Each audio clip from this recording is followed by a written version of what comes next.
So the project's called Shapeshifters, and what we're trying to do is sort of an extension of something our professors did last year, which was called the Imaginarium.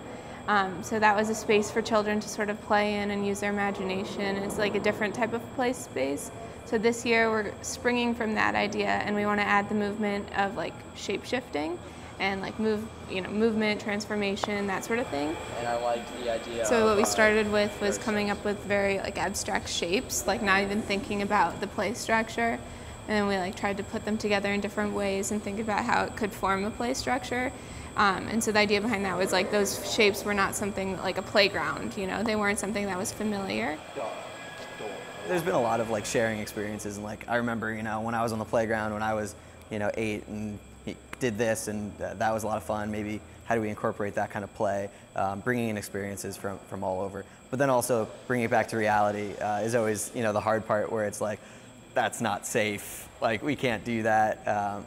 And then maybe breaking away from that. You go through patterns of thinking like a kid, thinking like a worried parent, and vice versa. The idea is to throw as much against the dartboard as possible to see if something sticks. And it's tough because you work on your idea for a couple days, maybe a week.